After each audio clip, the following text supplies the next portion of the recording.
So, welcome to the Watchers Podcast.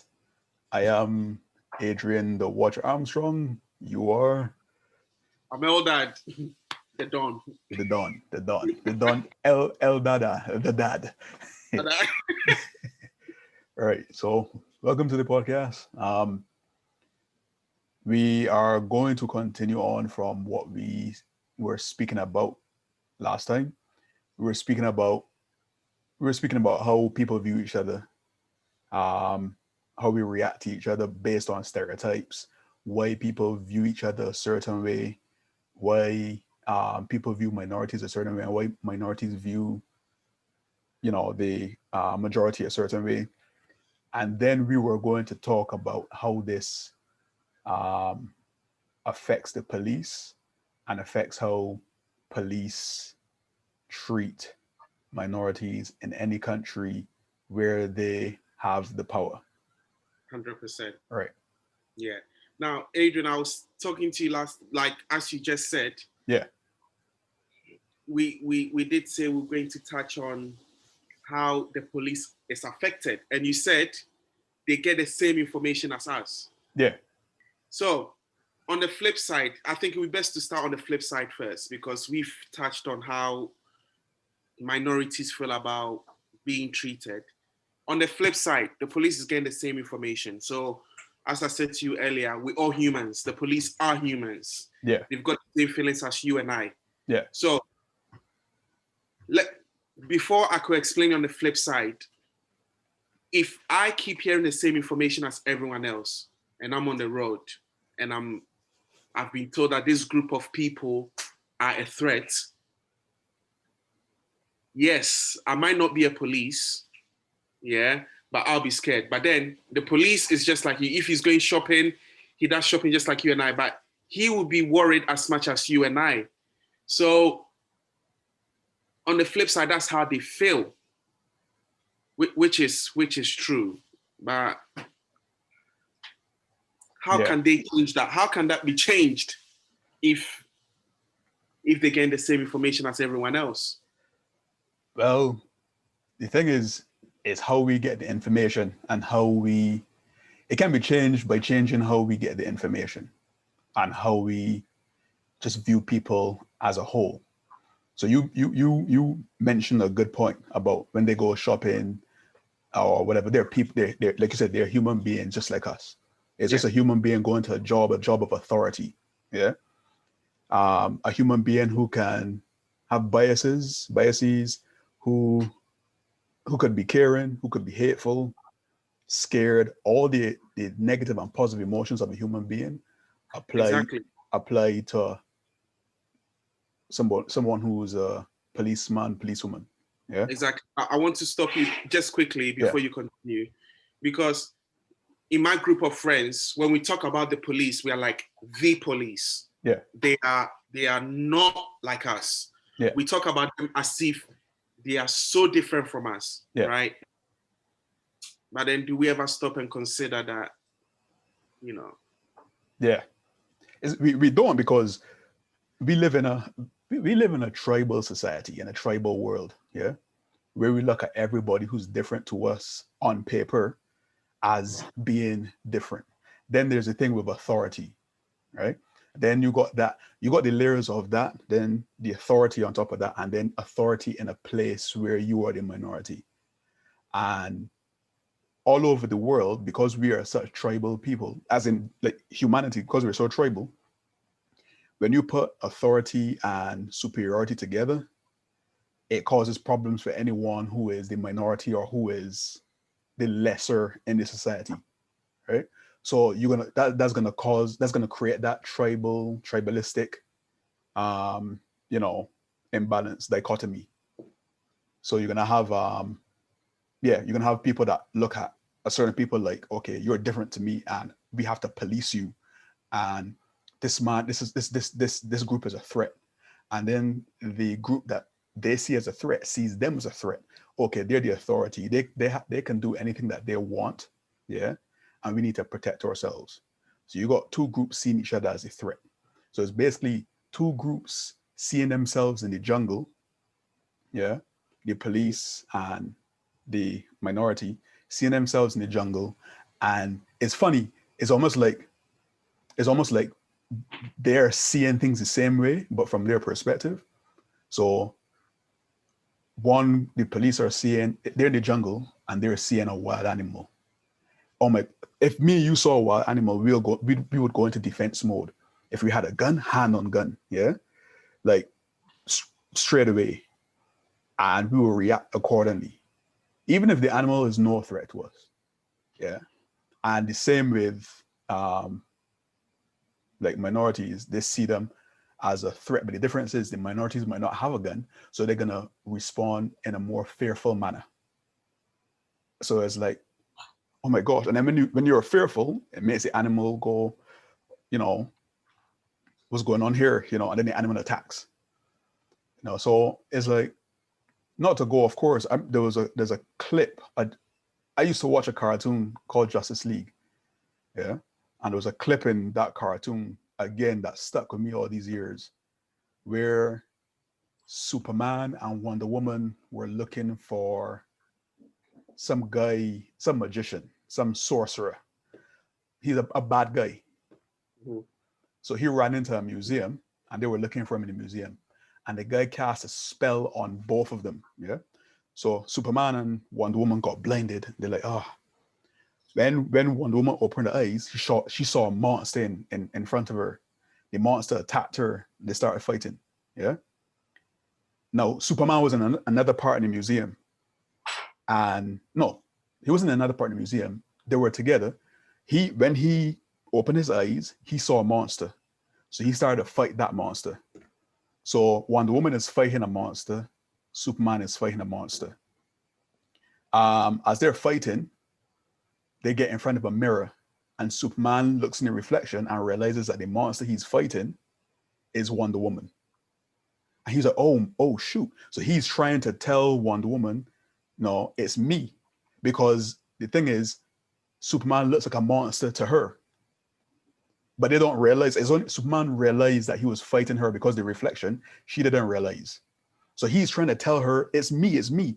But from her perspective, she's seeing a monster going, rawr, yeah? So then she's fighting back even harder.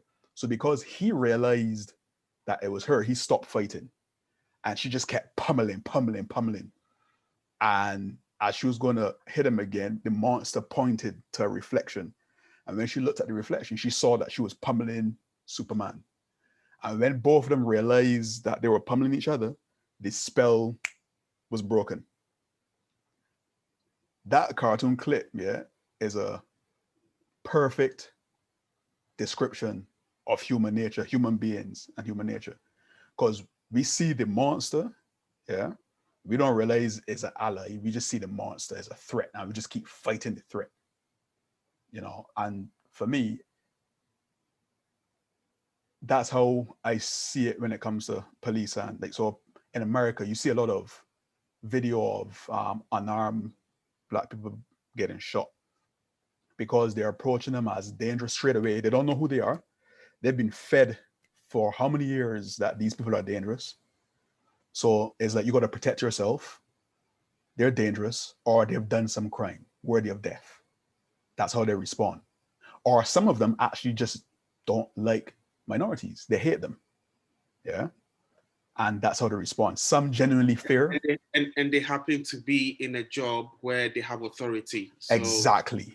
Yeah. Exactly. And then on the other side, the minorities that have to face that every day, they're seeing them as a threat, as an animal. So then you always hear, why don't they comply, or why don't they? Well, an average human being is going to struggle to keep his composure if he's scared or if he's worried he's going to die.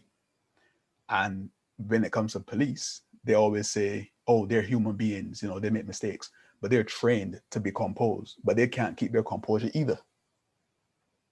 Why? And it's something that we don't usually touch on. They are trained. Yeah. Trained for the job. So yeah. Not like you and I, because any job you do, you get training for it, how to deal with situations in an effective way. But do you think that as much as, as we said last time, continue from last time, obviously we now have the phones, the social media, the news, and you and I know that a lot of news these days are not positive, which is true. Do you think that we don't get recordings of police doing a good job either? Because Yeah. there are some police doing a good job. Do you have Yep. an experience? I mean, I know you probably, we need the police, right? Yeah. Because one time, there was a problem in my area with my next door neighbor and my mom, and the police had to get involved, Yeah. just to come and cool things down. Yeah. So that don't get recorded, does it? No, So, because yeah. so is it fair on them? You see, Because when it's going all right, nothing gets recorded, does it? yeah, and that's a reflection on the society that we live in.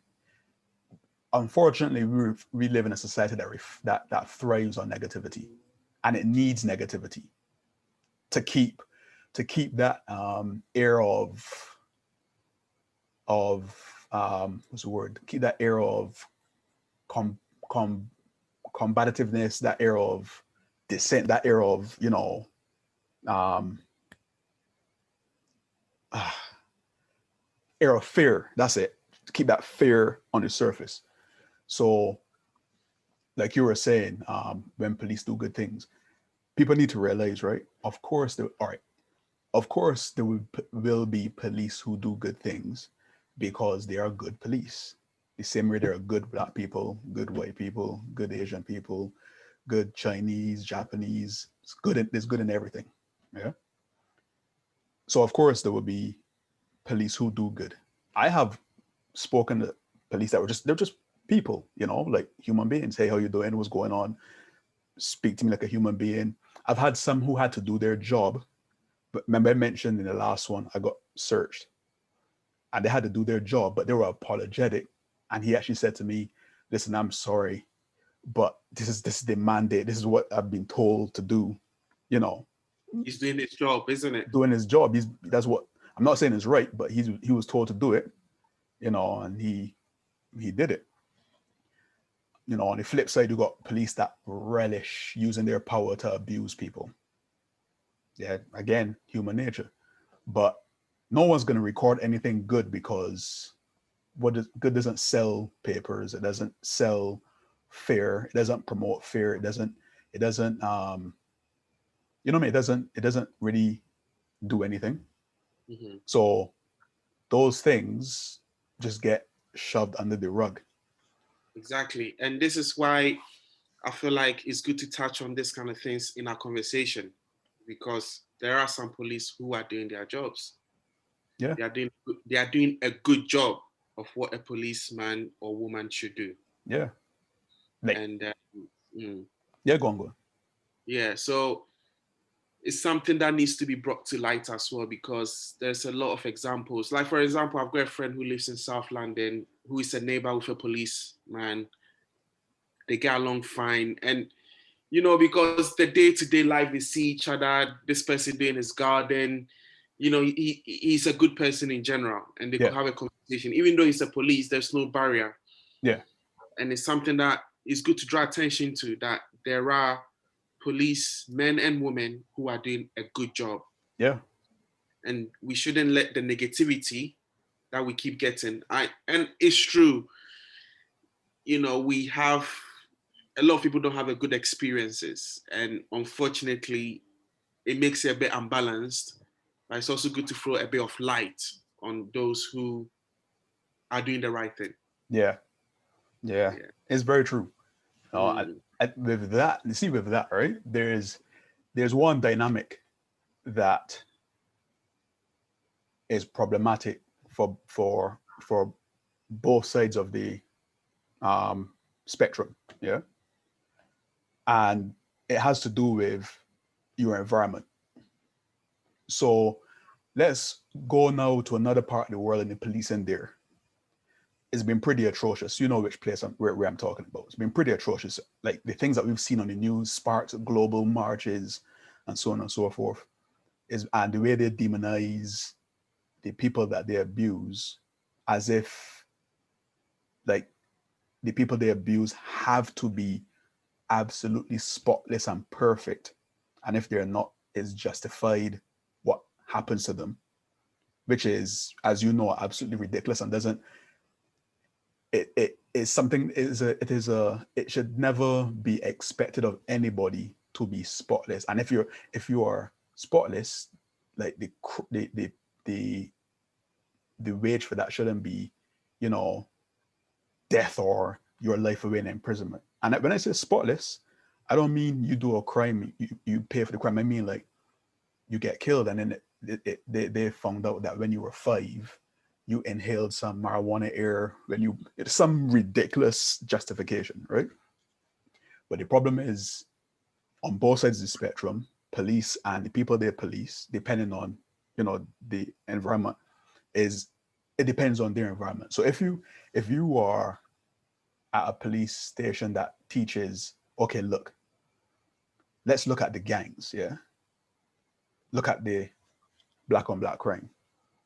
You know, these gangs are ferocious. They're you know they are they're dangerous. You know, oh look, guess what? They're black. Yeah, gotta watch out for them. You know, your life is on the line. You're feeding people with fear. The moment they get into their job, you're feeding them with fear. There's another manipulation tactic, by the way. Yeah, you're feeding them with fear. Everything is fear, fear, fear. Look at the worst aspect of a community and concentrate on that.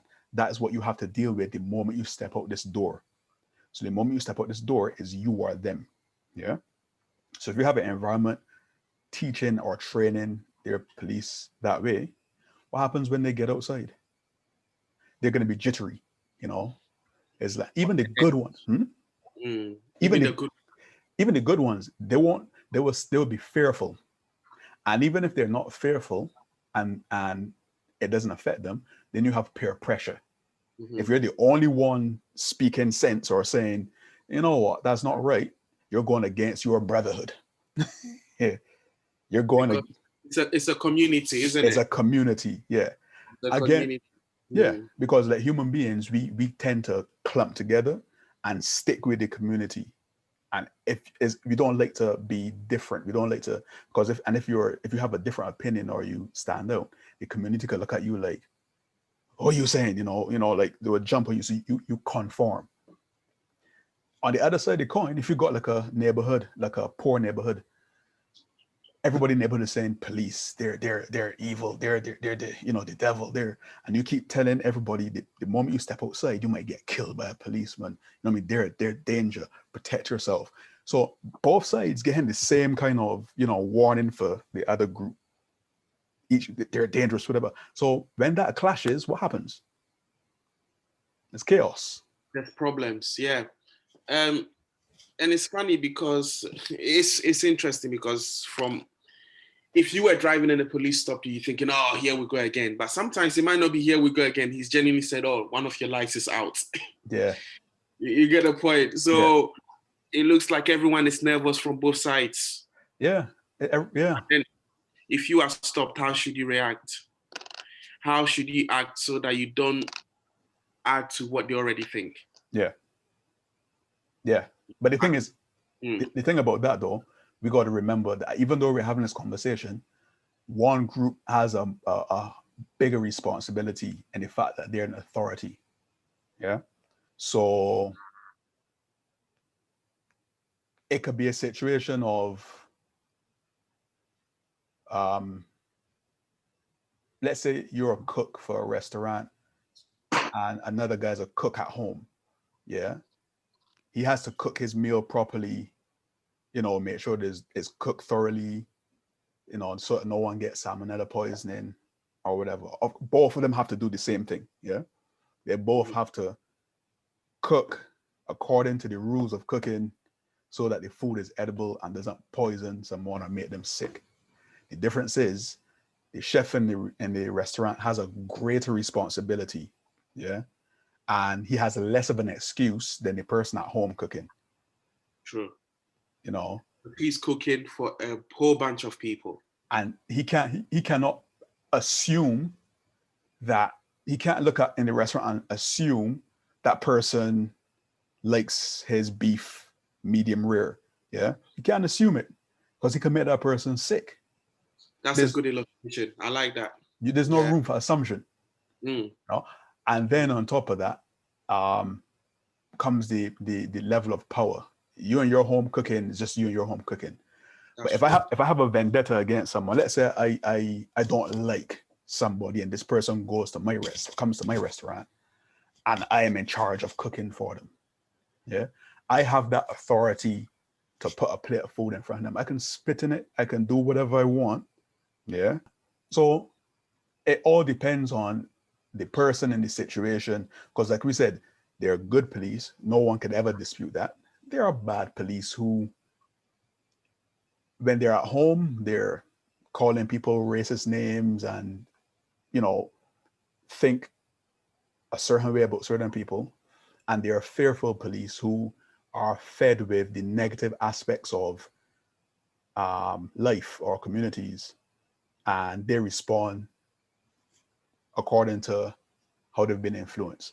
And the same thing, you can say the same thing for people that, from the police's point of view, when they look at like the ghettos or like poor neighborhoods, it's the same thing there.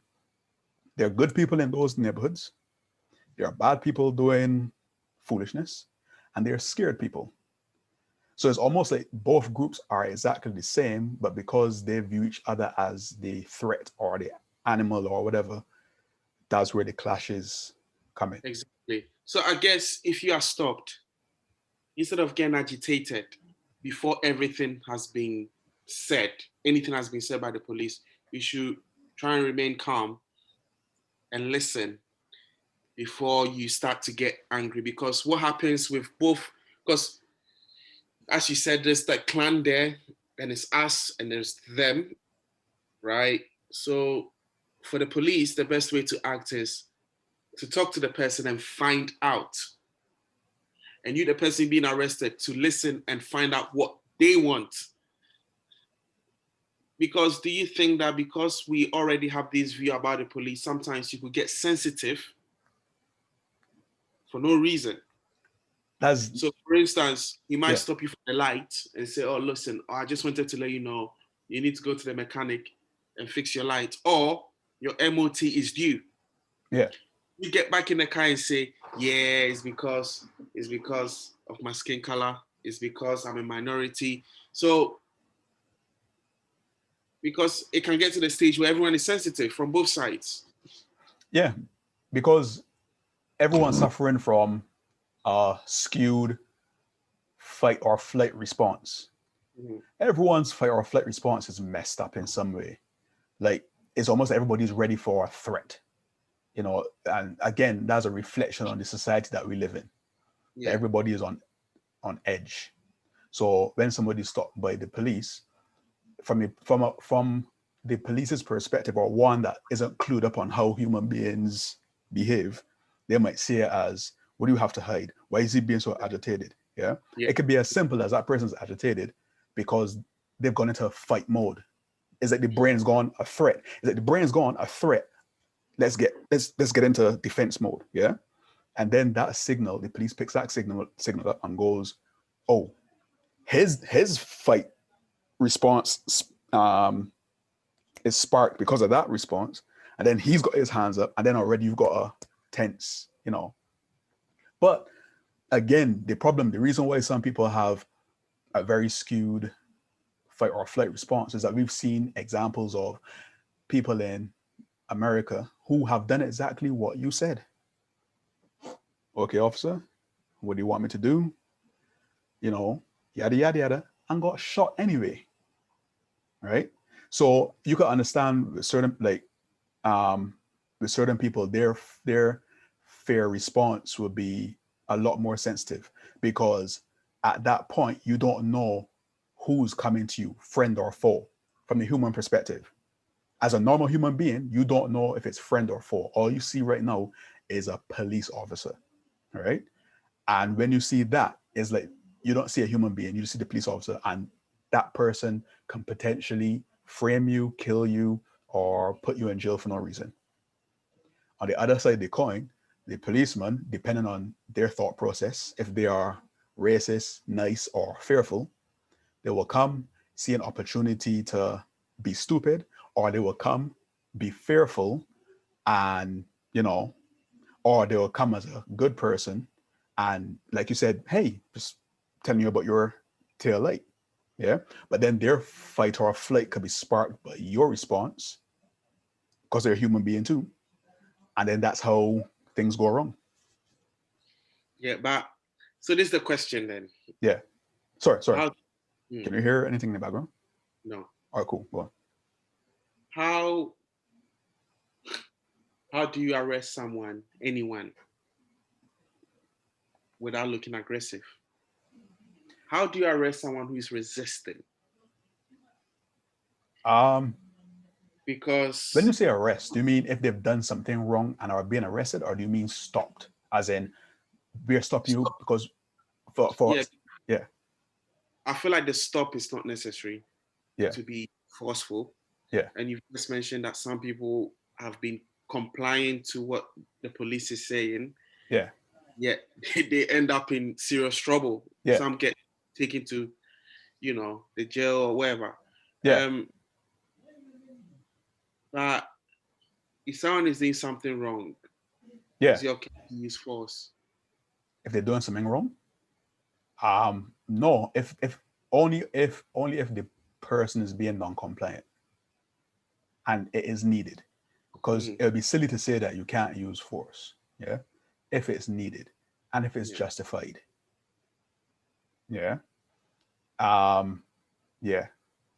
But again, there's always the dichotomy. There's always the there's always the case where there are some people who are, again, we're dealing with human beings. Yeah. And some might just have a bad day, or like I said, just don't like a certain person. And like, I mean, for instance, like if you don't like somebody or I don't like somebody, yeah, we can't throw them to the ground and use force on them because we feel like we want to, because we will probably get in trouble.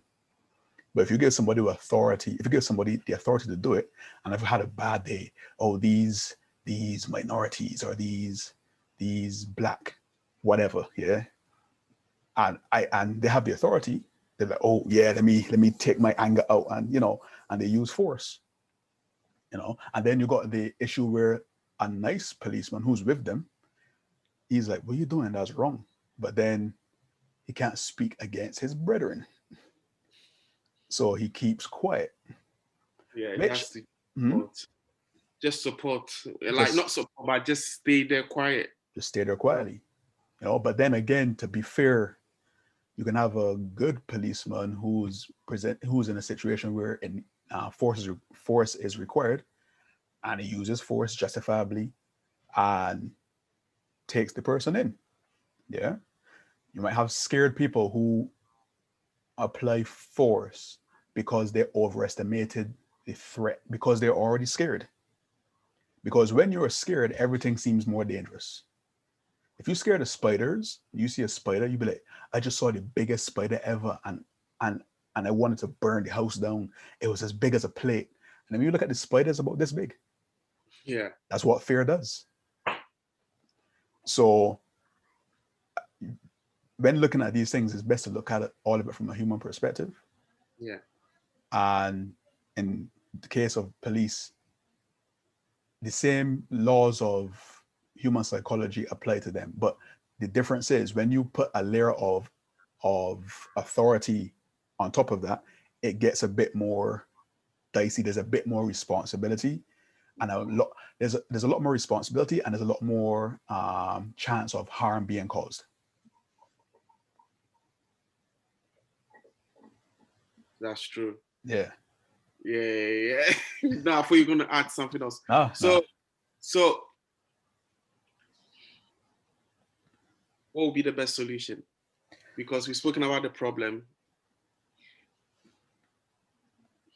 Would the media ever change reporting certain things to fuel emotions? Would the police or whoever works for the police try and change the way they how do you raise awareness with these things? Is this something that needs to be spoken about more so that there's balance? Because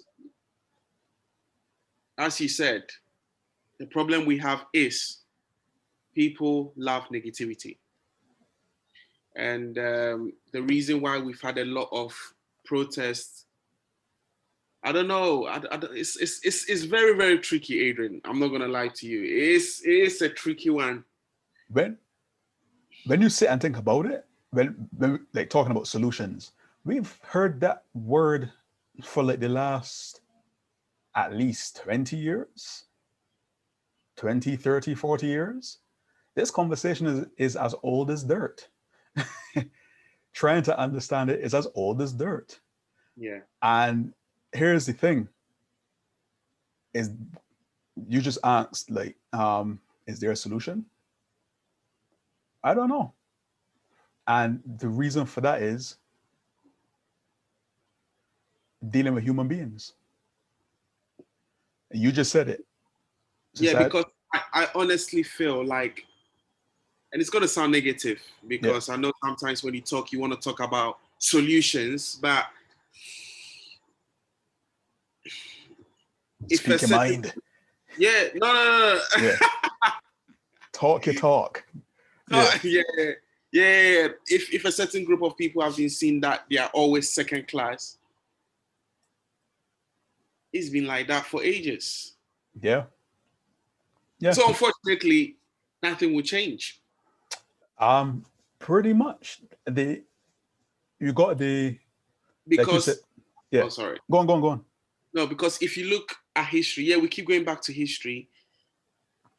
But I guess the key word is pattern. Yeah. Pattern is always the same. Yeah. So. And you know what? To also be fair to everybody, police and people alike, they all have to fight with the society that they're in. They all have to struggle against the society that they're in. So, all right, everything affects everything. Everything like influences everything. Everything bounces off of each other. Things bounce off of each other. So we could sit and say there needs to be change. Police need to change how they police people, so on and so forth. Because we are seeing the bad police do ridiculousness over and over. Yeah. Mm-hmm. And this is what I'm going to say is going to sound controversial, or is controversial. It is. I'm going to say it. Yeah. I'm not scared. Yeah. You hear these dialogues, but the police need to fix up and reform, which is very true. Yeah. In certain parts of the world, here and in certain parts of the world. But I think what happens is one side rarely sees the good things that some police do or see good police. Because we live in a world that negativity defines everybody. Yeah. If you don't like a group, any signs of negativity is going to be painted on that whole group. That's human beings. It's primitive, but it's who we are, right? Mm-hmm. Mm-hmm. Not saying that it's who we are and it can't change. It can definitely change, but just primitive. So then what happens is you got like a lot of police who are like, well, that's not me. Why am I being attacked? Why are you seeing me that way? Yeah. They might even agree that some things need to change, but they feel like they're being attacked. So they get defensive. What are you talking about? Then what happens when people get defensive? They do the exact same thing that's done to them. So they go like, why are you attacking me? We're not all the same. And then they do the same thing and say, well, maybe there won't be any problem if all of you put whatever race you want here, would just fix up and stop with the crime and stop with the, So if you have that and, you need to fix up. And if you fix up, we would fix up. And then the group said, no, if you fix up, we will fix up. And nobody fixes up. True. And the thing is, nobody, all right, let me watch my words. In a totality, nobody has to fix up.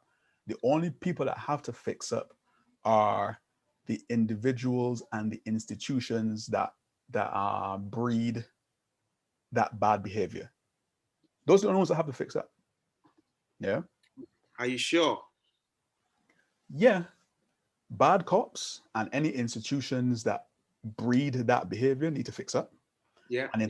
in terms of communities, people out there doing crime, knife crime, theft, drugs, yeah, and the neighborhoods that breed that and support it need to fix up. And the reason I'm being so specific is because those things don't define everybody. And that's the reality. Yeah. You could go to part of Edmonton or Hackney or whatever, and it could be a bad area. It don't define Edmonton as a whole or Hackney as a whole. Many good people in Hackney, Edmonton, different parts, you know. Some people, good people stuck in bad areas, because that's life. What can you do? You know, sometimes you have no choice to the color of your skin, and sometimes to where you were born, and all the time to where you were born, and sometimes to where you end up living. Right? And in terms of police and authority, it's the same thing. There are institutions and bad police, they need to fix up. But there are also a lot of good police who just doing it for a job, and they see people as people, and they're just trying to do the best they can at their job and for people. But that's not to discredit the institutionalized racism we've seen in the police force, the racism that some Black policemen face at work. That is an interesting thing you've just said. Black policemen as well, isn't it? Yeah. Because if a Black policeman stops another Black person, they'll be like, "Oh, are you on that side too?" So they have to do, Yeah. which makes the whole thing a little bit more complex, because they have to deal with meeting people who are the same skin color as them, say to them, "You are a sellout." Yeah. But that's nothing that we need to break. It's just skin color. I always stay by my philosophy in life is, right? If you are good people, you are my people. That's it. Just because you have Black skin doesn't mean that you are my people. I can meet you with Black skin and you could be the worst human being in my eyes, or somebody that I would never want to associate with. You are not my people. Stay away from me. Yeah. I can meet a white guy that is like a very cool person. We have a lot of things in common. You're my people. You're a good person. Any race, any whatever. Yeah. Yeah. So whatever somebody wants to do in life, and this whole concept of selling out, I only consider, you know who I consider sellouts? Go on. I consider people, like, let's say, I'm not going to call any names, but certain personalities on YouTube, political personalities in the US, Black, you know, or gay or whatever, who sell out like people that have the same skin color as them to racists. So they speak their mouthpiece for racists. Those are true sellouts. And we know some people in politics right now, I'm not going to call any names, yeah, that if they were not in their position, they would be called derogatory terms by somebody, but because they're in their environment, they've been accepted by a certain group of people, they then become like them and sell out people to appease these types of people. Those are sellouts. Yeah. No matter what color, by the way. Yeah. Black, white, those are sellouts. But if I say a Black policeman, he's a policeman. As a kid, he probably wanted to be a policeman. He went to school, he did his training, he's a policeman. Do your thing. Good stuff. You know? Yeah. That's not being a sellout. That's a Black man being a policeman. True, because sometimes when we think of police, what's the first color that comes to people's mind? Caucasians. Yeah. But there's all types of police men and women from different backgrounds. Yeah, because that's what they wanted to do. Is to call them sellouts, is to call anybody a sellout because they've decided. I feel that calling people sellouts because they're going to an industry that is not deemed the norm is counterproductive. Because what you're doing is you're also self-limiting. Yeah, so you're saying, all right, we need the opportunities to be who we want to be. We don't want to be held back or whatever. But at the same time, if a person goes to be a policeman or a policewoman or a lawyer or something, you say, oh, well, you're selling out.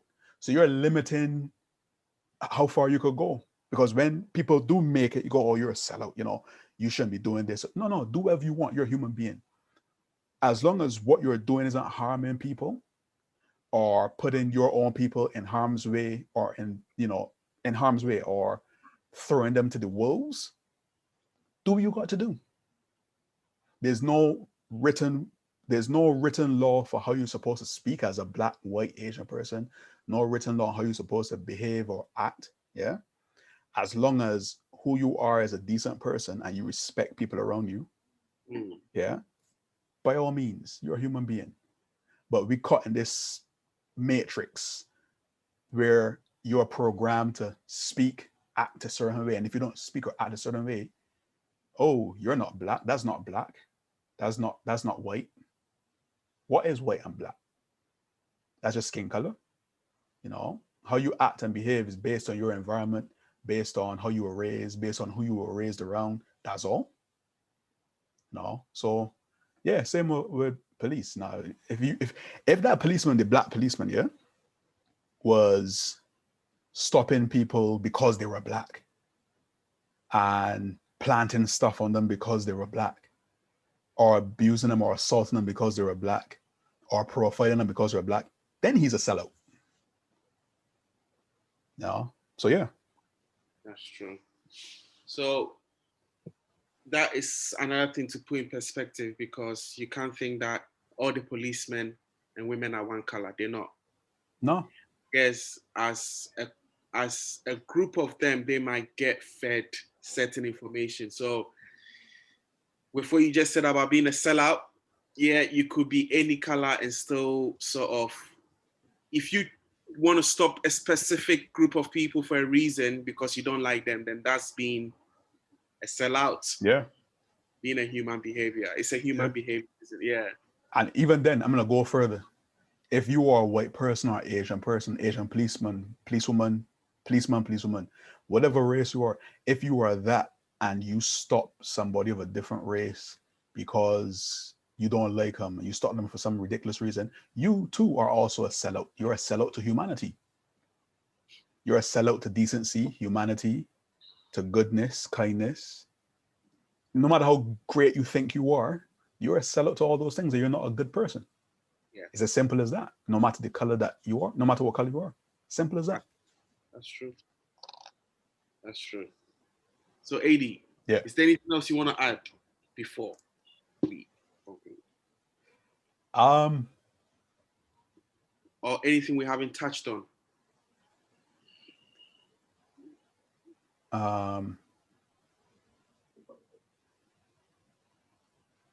We touched on fear. So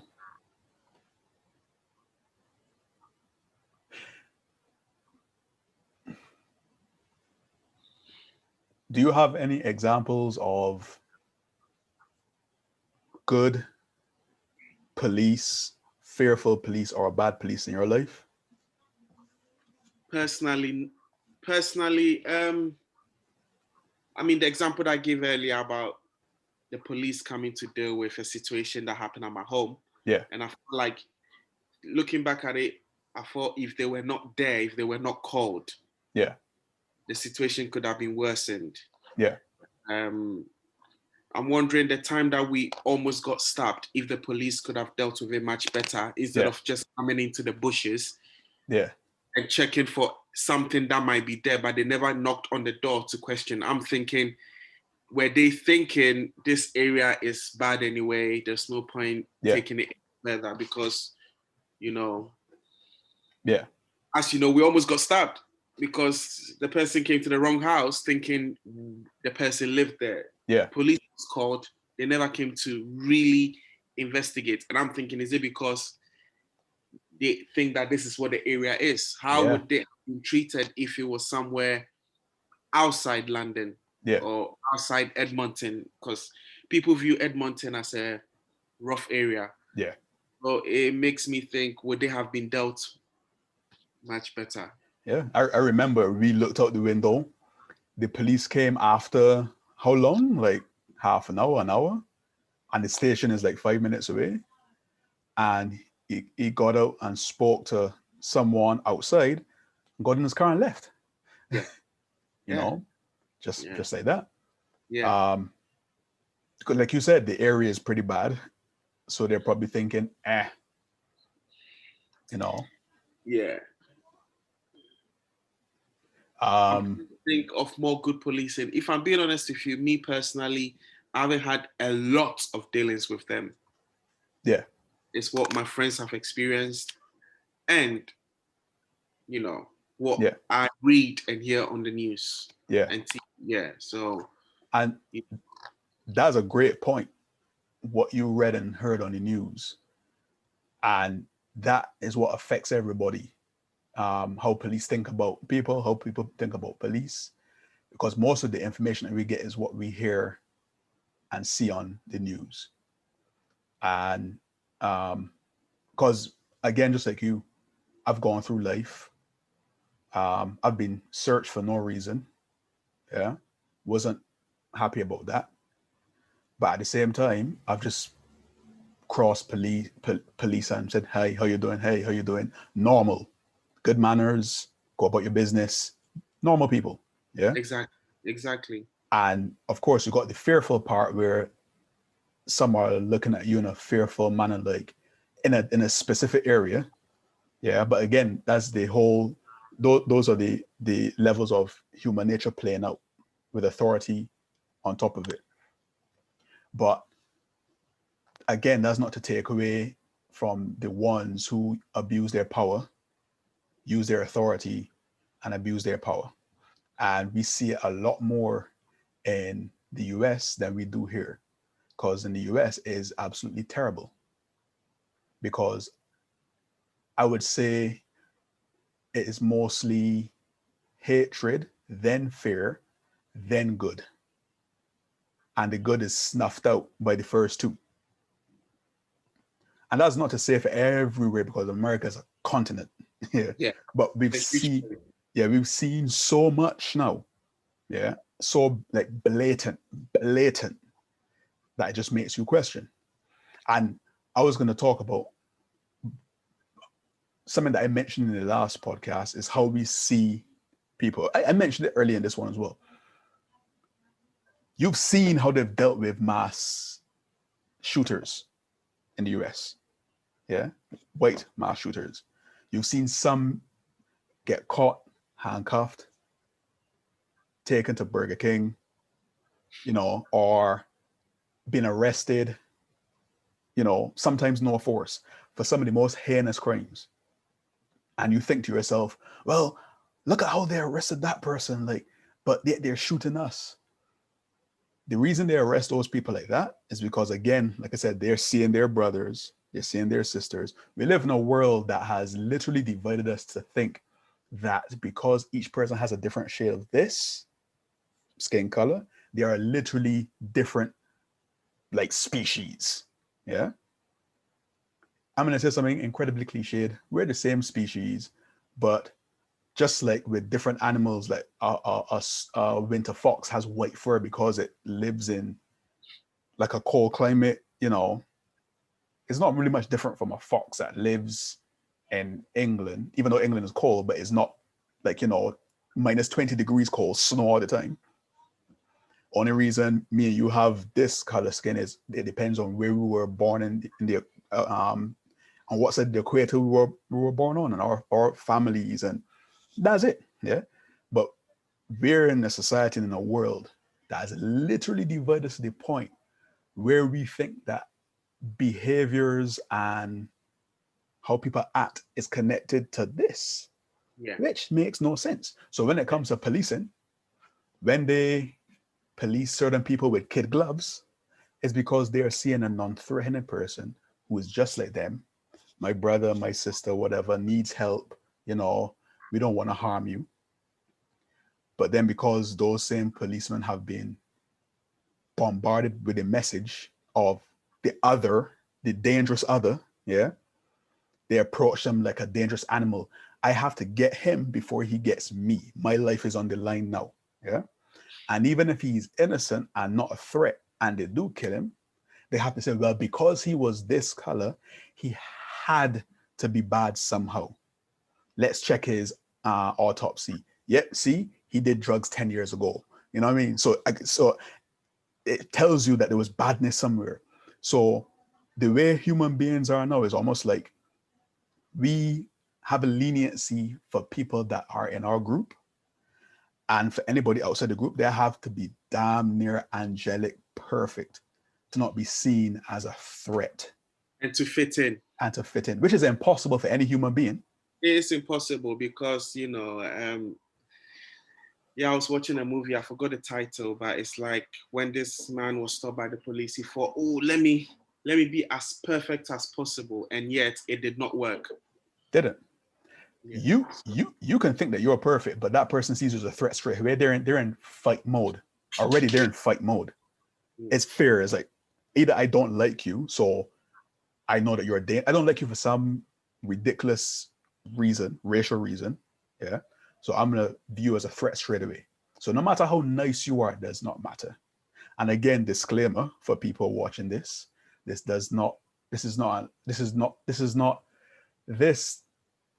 is not the case for every policeman or woman. We're talking specifically about those ones that do this foolishness. 100%. And it's good you said that disclaimer, because the whole point of this conversation to see on the flip side as well. So in some cases, there's a lot of good police people out there, as you said, in your earlier experience. Yeah. So, so again, it's how people, so when police see, you remember we were watching the riots and stuff, and you saw like police lined up. And so the riots of recent, and I saw a policewoman and she looked scared. Like I could see fear in her face, but she's trying to be firm. And I was like, you see, that's a human being trying to do their job, but she's probably got in her mind, oh my gosh, I'm going to lose my life today. She was probably entirely safe. Those people were probably just protesting peacefully, but how she's been influenced all her life, she's probably thinking, I'm probably going to lose my life today. And same with a black person being stopped by a policeman. A nice policeman comes along, and that person probably is thinking, oh my gosh, I'm going to die today. Is a policeman. I've watched all of those, killings, oh man, I wish I didn't hang with my friend who smoked weed 10 years ago. You get paranoid. So again, just, levels of human nature. Yeah, that's true. Yeah. So on that subject, I feel like both sides needs to be educated. We need to know what, oh boy. We really need to know what it means, what the policeman's job is properly. Yeah. So it's all about understanding, isn't it? Yeah. So it's like, what is your job? What are you meant to do? Why do you have to react a certain way? Because sometimes you only get educated when you watch certain things. Like when we go to the airport, being searched thoroughly is purely based on things that has happened in the past. Someone carrying 9, things they're not meant to carry that could harm other people. Yeah. So both sides needs to get educated. So that's like, oh, look, this is why they could act that way. It's not personal. But can I play devil's advocate? Go for it. What do you do when sometimes, like, how do you educate when sometimes it is personal? So yes, that's the reason why they would search people at airports, but then they might pull aside a young black man and allow a white person with knives and guns in their bag to go through because they looked at that guy and said, he's not this, there is no way he's a threat because he looks like me. But this guy, he looks like he's from the West Indies, and the West Indies, I know they do drugs and he might have drugs on. You see what I'm saying? So how do you? Yeah. So my answer to that question is the police needs to get trained properly as well. Yeah. So what I mean is not tolerating certain behaviors, like getting rid of such behaviors that's not promoted in their culture. Yeah. So it's like, this is not how we behave here. So their training, apart from policing, they need to know that this is not tolerated, Yeah. period. Yeah. Because the reason why there's been a lot of problems is that certain people who were meant to be punished were not punished. Yeah. Some police people, men and women, have killed people who were not meant to be killed, and yet they still have their job. They're protected. They are protected. So that is another way of changing things. As we know, it will not be perfect, but it gives them the feeling of like, oh wow, we're not just here to do what we want. Yeah. Because we will be dealt with. You will lose your job. Yeah. Yeah, because there's a lot of cases like, yep, he did this. Then the ending says he's still a policeman. So, oh, why is he still on the street? Yeah. Yeah. On the flip side, we also need to understand what they do as a job, how we should behave. Yeah. When we come across, and also there being resources where your complaints can really be heard. Yeah. So I know there's a lot of solution. I'm just mentioning one aspect. Yeah. Of how it can be dealt with. Yeah. Good points. Good points. Yeah. It's understanding each other, isn't it? It's understanding each other. Is definitely that. I think that is one of the main points for my solution. For me, when it comes to education, if we really think about it, even with football now, no room for racism, educating people on racism. I'm going to say something controversial again. I don't think that works because it's education. It's like you're going sit down and watch a seminar and watch this video, this very sometimes unrealistic video. I think the best solution, which will probably be the toughest, is to organically appeal to people's minds and hearts. Yeah. So you got to break down the structure of stereotyping, the structure of painting everyone with the same brush, the structure of lumping everyone into the same group, putting everyone in the same bag. You also have to, if you want to, because that's the thing we need to remember, not a lot of places want to do this. They're fine as it is. Yeah, because again, we live in a world where people look down on others. And once they have the power to do it, they're going to continue doing it. There's nothing you're going to say or do is going to get through to them. Yeah. But if you want to appeal to people's minds and hearts and break down this insidious structure of monolithic thinking, that everybody is the same, everybody is one thing, everybody thinks the same way, everybody is dangerous, and also humble yourself, because a lot of this stuff comes from haughty thought processes, like I am superior. Yeah. So hence, because I'm here, I'm gonna look at everyone like you're down there. It's true, because people do struggle to understand the description of their jobs. Like a manager is there to help the business go well, any problems, but then the manager will think, it's weird, because the job description doesn't fit the way people behave sometimes. Yeah. Because technically they are there to help serve. Yeah. Just like, there are certain things put there in place to serve, but then people think they have authority. Yeah, exactly. And all those thought processes have to be dismantled. But the thing is, it all comes down to, do you want to do it? And with every human being, you could look at a human being and go, you need to go on a diet. That's true. If they don't want to do it, you could show them all the education in the world. You could show them what happens if you don't go on a diet. You could show them what happens if you could, like smoking. You could show them, what do you think people have, like, used on the boxes? They got like, pictures of people with cancer and stuff, and people still smoke. Yeah. All that education doesn't matter because they want to smoke. It's true. I think it will be years upon years of work, because, and if I'm being honest with you, this thing probably will not be solved in our lifetime. And make sure to subscribe and click on the notification button. Do that and like this video and share as much as you can. Yes. So thank you. Till next time. Thank you. Yeah, no problem. 80, stop recording it. let me stop. Yeah.